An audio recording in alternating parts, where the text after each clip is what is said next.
Alam nyo, ang Diyos na kilala ko, ang sabi niya sa akin, mga kapatid, anong masasabi ko sa bagay na ito, na kung siya yung kakampi ko, walang sino man ang pwedeng gumapi sa akin. Yun yung Diyos na kilala ko. Ikaw, sino yung Diyos na kilala mo? Yung Diyos ba na kilala mo ay Diyos lang siya pag meron kang sagana sa buhay? Yan lang ba yung kilala mong Diyos? O baka, pag meron kang problema na dumating sa buhay mo, hindi mo na makilala yung Diyos na sinasamba mo. That God is silent when your Bible is closed. Huwag mong sabihin na ang Diyos ay tahimik kung ang Biblia mo ay sarado. Kasi ang Diyos makikipag-usap sa atin through the Word of God. Amen? Pag binasa mo ang Biblia, sumasagot ang Diyos. Pag nanalangin ka, kinakausap mo yung Diyos. So, paano magre-reply sa yung Diyos? Through His Word. Amen? Alam mong isang tao, kailangan mo mag-spend ng oras sa Kanya. Kailangan mo maipag-usap sa Kanya para lubusan mo siyang makilala. Kaya nga tinatanong ko sa inyo kung kilala nyo ba yung Diyos na sinasamba ninyo? Kung hindi ka po nananalangin, hindi mo makikilala yung Diyos na sinasamba mo. At kung hindi ka magbabasa ng Biblia, hindi mo malalaman kung sino siya sa buhay mo. Kaya marami mga tao, yes, kilala nila na merong Diyos, pero hindi nila alam ang katangian ng Diyos na ating sinasamba. Kaya pag dumating ang problema, anong gagawin ng iba? Pupunta doon sa inuman, may ipag-inuman. Pupunta doon sa droga, magsashabu. Yung iba pa magpapakamatay. Hindi nila kilala yung Diyos nila. Bakit? Kasi yun ang ginawa nila. Kung kilala mo yung Diyos na yung sinasamba, alam mo na walang bagay na mahirap sa Kanya. At ang lahat ng bagay ay kaya niyang gawin. Not just part of our life. Prayer is our life, mga kapatid. Kaya nga sabi ng Bible, pray with... Ano bang meron sa panalangin? Okay? Prayer is our way to communicate with God and talk with Him about anything, anytime, and from any place. So una, we can call, no? We can talk to God. Sa tinatawag na, we can ask anything sa ating Diyos. Basta yan ay ayon sa Kanyang kalooban. Pero kung hindi sa kalooban ng Diyos, basahin natin ang James chapter 4 verse 3. Humingi ka, pero hindi ka nakatanggap kasi mali yung hiningi mo. On God, anytime, sabi ng Diyos, no? Kahit anong oras. Walang pinipiling oras ang Panginoon kung anong oras mo siya lalapitan. Every evening, and even at noon, biruin nyo, tanghaling tapat. Kahit anong oras ka manalangin, ang Diyos pakikinggan ka. Amen? So anytime, meron pa, any place, kahit saang lugar, kahit nasan ka naroon, ay pwede kang manalangin. 1 Timothy, alam nyo na yun, di ba? In 3 things, yes, no, and wait. Mabigay tayo ng example sa Biblia tungkol sa, alam nyo mga kapatid, nag-pray ka, meron bang panalangin yan sa Bible na, meron bang nangyari sa Bible na panalangin agad-agad, yung, as in, immediately, binigay ka agad? Meron ba kayong idea na nangyari yun sa Biblia? Na kung saan, nagpe-pray pa lang sila, hindi pa nga nakuklose yung prayer, sinagot na kagad ng Diyos. No? Basahin po natin ang salita ng Panginoon sa Acts chapter 12. Na kung saan nung si Pedro ay nakakulong, mga kapatid, nagpe-pray ang mga kapatiran. Yung church, nagpe-pray para sa kanya ay makalaya siya. Hindi pa nga tapos yung panalangin nila, nakarinig sila ng katok, kumakatok na. Tapos sinasabi nila, si Peter, hindi si Peter kasi nakakulong siya. Pinagpe-pray pa nga lang natin siya, pagbukas sila, nagulat sila, wow! Si Peter, pinagpe-pray pa lang namin ngayon, sinagot na agad ng Diyos. So may mga ganun palang pagkakataon ng Panginoon, no? Pinapanalangin mo pa lang, sumagot na ang Diyos. Amen? Sa ating mga kasalanan, bago tayo humingi, magpasalamat muna tayo sa Panginoon. Hindi ka pa nanghihingi, nagpapasalamat ka na. Maganda kasi yun kapatid, no? Adoration, confession, thanksgiving. Salamat, Panginoong Diyos, sa lahat ng mga binibigay mo sa amin, mga kalusugan, mga pagpapala, pag-iingat, gabay, at panghuli, Yun na yung supplication, mga kailangan natin. Pinakahuli na yan. Hindi yung ang pambungad mo sa Panginoon, hingi ka agad. Ihuli mo na yun, mga kapatid. Hanggat maaari nga, pwede nga, mga kapatid, na kung hingi ka, ay kung manalangin ka, hindi puro hingi. Konti lang yung portion na hinihingi mo yung mga kailangan mo, pero ang pinaka-purpose ng prayer mo ay nakapaloob sa adoration, confession, and thanksgiving. Kasi sabi ng Bible, mga kapatid, maniwala kayo, sabi ng Biblia, hindi mo pa hinihingi, alam na ng Diyos. The importance of prayers, daily prayers. My intention sa message na ito ay hindi ka lang mag-pray kung kailan mo gusto. Ang intention ng prayer na ito ay gawin mong commitment ang prayer. Every morning, every evening, and at noon, pray without ceasing, mga kapatid. Araw-araw talaga. Dapat na ginagawa natin bilang isang mananampalataya. Hindi naman ibig sabihin na pray without ceasing, wala na ako ibang gagawin, kundi mag-pray na lang ako buong araw. Sarcastic yun, kapatid. Hindi yun ang ibig sabihin ng Bible. Ang sabi ng Bible, manalangin kang walang patid. Ibig sabihin, may mga gagawin kang mga bagay, bago mo gawin yan, mag-pray ka muna. Yan ang ibig sabihin ng Bible. Sa lahat ng ginagawa mo, amen? May activities kang ginagawa, isama mo yung Diyos. Babiyahe ka, isama mo yung Diyos. Ibig sabihin, sa mga personal na nangyari sa'yo, sinasama mo yung Diyos.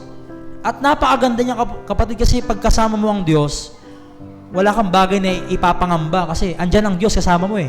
Hindi mo kailangan mag-worry. Ngayon, daily prayers gives us the chance to express our gratitude for the things He provide. Yes, mga kapatid, pinagpala ka ng Diyos tapos hindi ka magpapasalamat sa Kanya. Katulad po nung ginawa nung, di ba, may 10 may ketong na pinagaling ng Diyos. Alam nyo, hinahanap ng Diyos yung mga sinagot niya yung panalangin. Parang hinahanap niya yun eh. Di ba, 10 yung pinagaling. Nung bumalik, yung sa 10, isa lang yung bumalik. Nung bumalik yung isa, sabi ng Panginoon, di ba 10 kayo ang pinagaling ko? Nasaan na yung 9? Ikaw lang ang bumalik. At nakakamangha pa doon, mga kapatid, yung bumalik.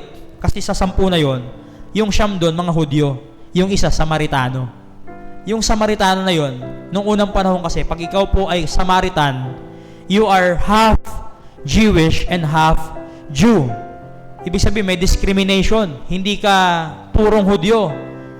Ang mga purong Hudyo, yan yung mga matatalino, yung mga disente. Yung mga Samaritano, ang turing nila parang mga squatter yan, mga walang pinag-aralan.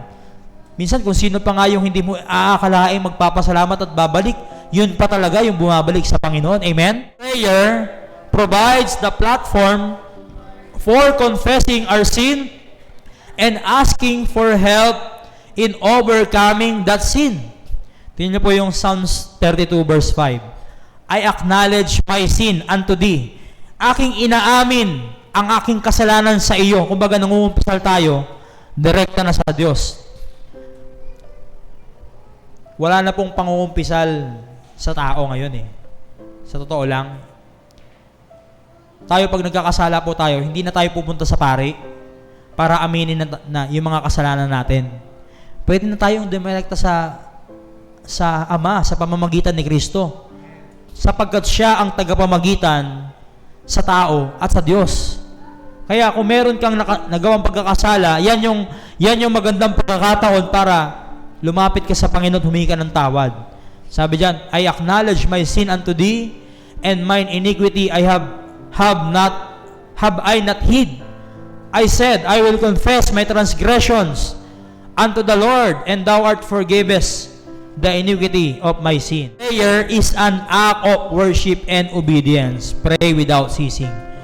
Alam nyo, mga kapatid, pag nagpe-pray ka, ayan ay paraan na nagsasamba ka sa Panginoon. Kaya hindi po tayo Sunday Christian, ano ba term yun?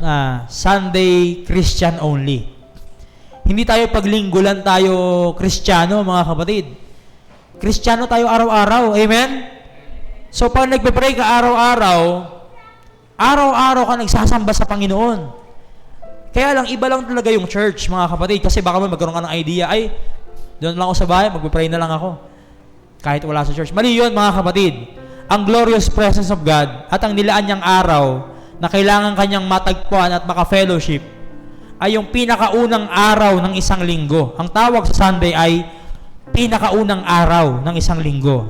First day of the week sa 1 Corinthians chapter 16 verse 2. Okay? Ang unang araw ng isang linggo ay ang Sunday.